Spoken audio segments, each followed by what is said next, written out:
हमारा आज का टॉपिक जो है वो है वेक्टर्स। मैं वेक्टर्स का इंट्रोडक्शन से स्टार्ट करूंगा और मोस्ट प्रोबेबली बड़े बड़े क्वेश्चंस को कराने की कोशिश करूंगा। तो सबसे पहले वेक्टर्स के बारे में हम जानते हैं। हम लोगों को कोऑर्डिनेट पता है, हम लोग 9th क्लास में पढ़ते तो दो कोऑर्डिनेट होते थे, एक x और एक y। हम 11th क्लास में गए तो हमें तीसरा कोऑर्डिनेट मिला x, y और तीसरा z। तो तीन कोऑर्डिनेट। तो कोई भी एक पॉइंट जो होता है उसके तीन कोऑर्डिनेट होते हैं, x होता है, एक y होता है और एक z होता है। ऐसे ही दूसरा पॉइंट b होता है, उसका भी कोई कोऑर्डिनेट होता है x, y और z। हम इनको नाम दे देते हैं, ये 1 1 1 और इसे क्या देते हैं 2 2 2। कॉमा लगा देना ताकि अलग अलग दिखे। डन। अब आप लोग आज जो पढ़ रहे हो उसे वेक्टर कैसे कहते हैं। मैं इसमें एक कोऑर्डिनेट एक पॉइंट बना देता हूं। पहले माना एक a वेक्टर जो है वो है 2 -3 और 5। ये दिख रहा है। हम लोग x y z को नए नाम से बुलाते हैं 12th क्लास में, उसकी दिशा के हिसाब से। इसको कहते हैं i, j और अगला k, अल्फाबेट्स में। तो इस a के ऊपर एक एरो का साइन बनाओगे, इसे वेक्टर बोलते हैं। और इसका जो हम वेक्टर लिखेंगे वो होगा 2i माइनस का 3j और प्लस का 5k। समझ गए? आई होप कि लिखना आया होगा। जो भी मैं कॉमा कॉमा को एक पॉइंट देता हूं उनसे जो वेक्टर बनता है, इस वेक्टर को कहते हैं पोजीशन वेक्टर। ठीक है। पहली बात सबको ये पता होना चाहिए वेक्टर क्या होता है। वेक्टर वो चीज होती है जिसकी कोई दिशा होती है प्लस उसकी कोई क्वांटिटी होती है। दोनों चीजें जिसमें होती है उसे वेक्टर कहते हैं। स्केलर उसको कहते हैं जिसके अंदर सिर्फ क्वांटिटी होती है। जैसे 5 मिनट की कोई दिशा सुनाई दे रही है तो ये सिर्फ एक स्केलर क्वांटिटी है। मगर अगर वही मैं बोल रहा हूँ 60 kg वेट है मेरा, वेट, तो वेट हमेशा कहाँ की ओर होता है? ग्राउंड की ओर। तो हमें हमेशा समझना पड़ेगा वेट की एक दिशा होती है, फोर्स की एक दिशा होती है। ये बेसिकली साइंस है, थोड़ा सा फिजिक्स है, जिसमें पता लगता है कि जिनकी कोई दिशा होती है ना उनको हम वेक्टर बोलते हैं।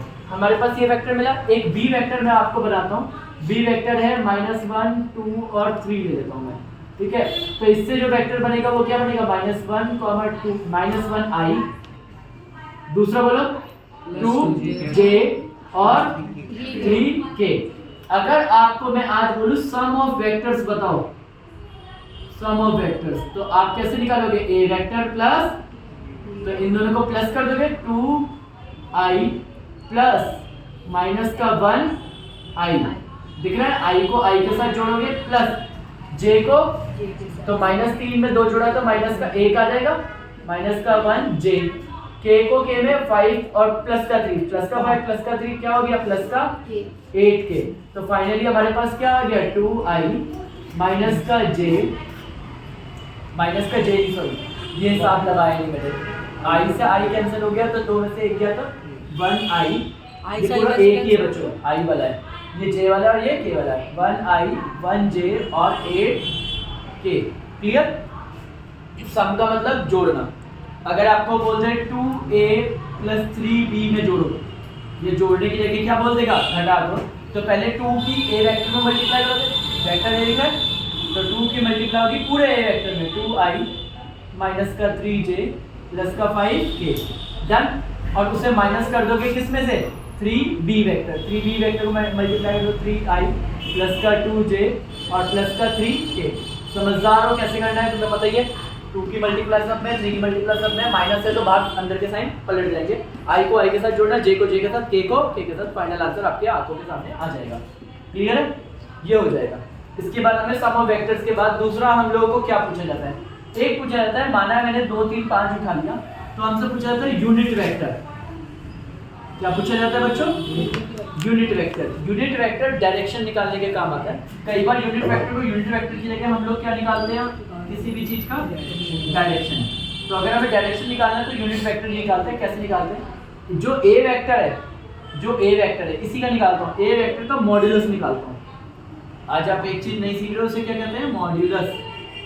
मॉड्यूलस से आप कैसे निकालोगे? अंडर रूट लिखोगे, जो भी i j k के साथ नंबर है उनका स्क्वायर करोगे। 2 का स्क्वायर प्लस -3 का स्क्वायर प्लस 5 का स्क्वायर। ये लिखे नंबर, जरा स्क्वायर करो। 2 का स्क्वायर क्या होता है? 4, 3 का स्क्वायर क्या होता है? 9, 5 का स्क्वायर क्या होता है? 25। ये हो गया 29 और 9 कितना होता है? 38। 29 और 38 नहीं होता, तो इतना कंफ्यूज क्यों है, इतनी देर लगाई सोचने में। 38 का रूट कोई सॉल्व नहीं होता। आप लोगों को लास्ट में यूनिट वेक्टर ए के ऊपर टोपी, देखो इसके वेक्टर का साइन चेंज हो रहा है। जब डंडे लगे होते हैं तो ये निकालते हैं, जब टोपी लगी होती है तो हम नॉर्मल वेक्टर को डिवाइड कर देते हैं उसी के मॉड्यूलस से, जिसका फॉर्मूला नॉर्मल वेक्टर जो है हमारे पास ये है पूरा 2i माइनस का 3j प्लस का 5k, दिख रहा है। और इस पूरे को डिवाइड किससे करोगे बच्चों, अपॉन में 1 अपॉन में रूट 38। ये रूट 38 सभी का है। अगर इसको सही से लिखोगे ए की यूनिट वेक्टर निकालोगे, तो यूनिट वेक्टर निकालने के लिए 2 अपॉन में रूट 38i माइनस का 3 अपॉन में रूट 38j प्लस का 5 अपॉन में रूट 38k। समझ में आ रहा है? धीरे धीरे मैं धीरे धीरे एक लेवल बढ़ा रहा हूँ, धीरे धीरे। अगर कहीं लग जाएगी बहुत बड़ा हो गया तो पॉज कर दीजिए, डन, कहीं पे भी रुक जाइए। क्लियर है सबको? लेवल आगे का बढ़ाते हैं। अगर एक पेपर में फेमस क्वेश्चन है, मैं यहाँ रुक जाऊंगा थोड़ी देर के, एक वेक्टर आ जाए, वो कह रहा है कि कोई भी एक वेक्टर है, 3 एक्सिस होती है, एक एक्स एक्सिस, एक वाई एक्सिस और एक कौन सी एक्सिस होती है, जेड। ये तीनों से बराबर एंगल पे है। बराबर एंगल को एक इंग्लिश में वर्ड कहेगा इक्वली इंक्लाइंड। Equally inclined. तो उस केस में आप लोग क्या करोगे, आप लोग बस सिंपल सी सिचुएशन लोगे। आप जो नॉर्मल वेक्टर होगा ना, उसको 1i plus 1j plus 1k ले लोगे, ठीक है। इक्वली इंक्लाइंड मतलब तीनों को बराबर ले लोगे, आप तीनों को बराबर ले लोगे। और इसका क्या निकाल दोगे, यूनिट वेक्टर। यूनिट वेक्टर निकालना आता है, निकालना कैसे पड़ेगा, पहले ए का मॉडुलस निकालोगे और फिर ए का कैप निकालोगे, डन। थोड़ी देर के लिए पॉज।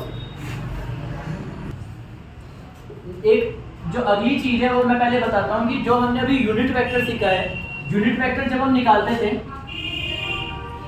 तो उसमें जो भी यहाँ पे i, j और k के साथ लिखे हुए नंबर्स होते हैं, चाहे वो प्लस के हो चाहे वो माइनस के हो, उनको अगर आप अलग से लिख दोगे, तो वो आपके हो जाएंगे डायरेक्शन कोसाइन। समझ पा रहे हो? तुमसे क्वेश्चन डायरेक्ट को पूछा जाएगा, find the direction cosine of vector 2i plus 3j plus 4k। माना एक ये दे दिया वेक्टर, और आपसे क्या पूछ रहा है, उसके डीसी पूछ रहा है। डीसी के लिए आप याद रखना कि जो आपको वेक्टर दे रखा है, उस वेक्टर का पहले आप क्या निकालोगे, मॉड्यूलस मतलब मैग्नीट्यूड निकालोगे, और फिर उसका क्या निकाल दोगे, यूनिट वेक्टर। यूनिट वेक्टर में इन दोनों को डिवाइड कर दोगे।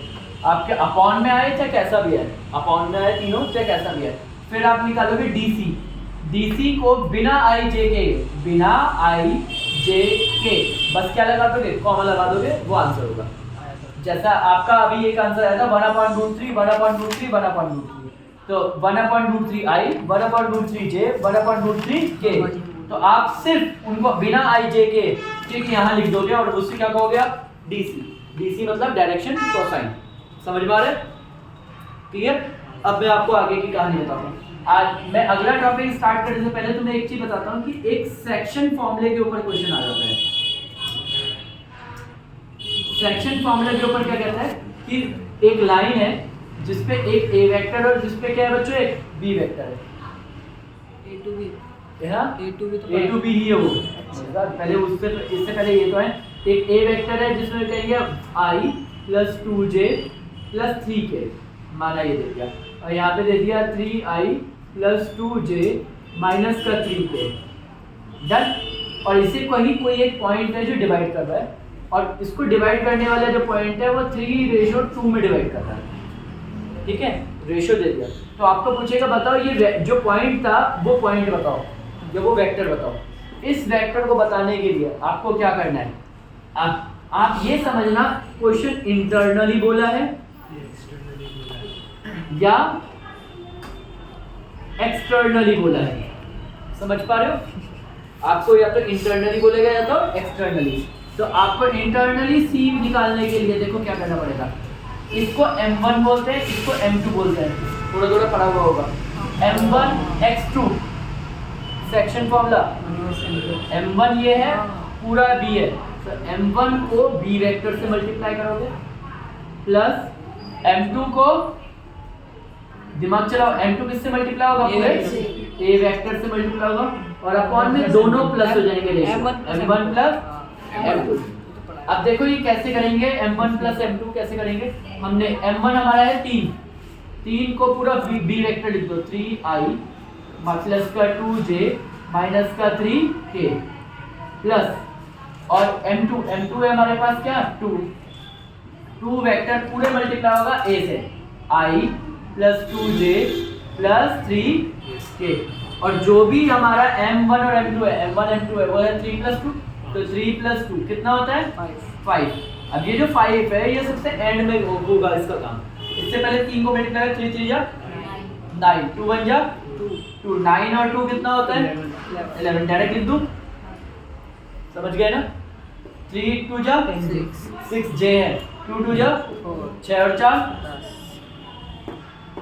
10 j, 3 3 जा 9 माइनस का 9, 2 3 जा 6 माइनस का 9 प्लस का 6 माइनस का 3 k, और ये 5 को तीनों से क्या कर दो? 11/5 i, 10/5 j और 3/5 k। डन। ये आपका आ गया वो पॉइंट, वो वेक्टर जो इस पूरी लाइन को डिवाइड कर रहा है। ये कैसा है? इंटरनली। अगर यही सी पॉइंट एक्सटर्नली काटता है तो पूरा फॉर्मूला सेम है। m1 होगा पहले b वेक्टर से, m2 होगा किससे? m2 होगा a वेक्टर से, मगर इसमें बीच में प्लस की जगह क्या आ जाएगा? माइनस। समझ गए?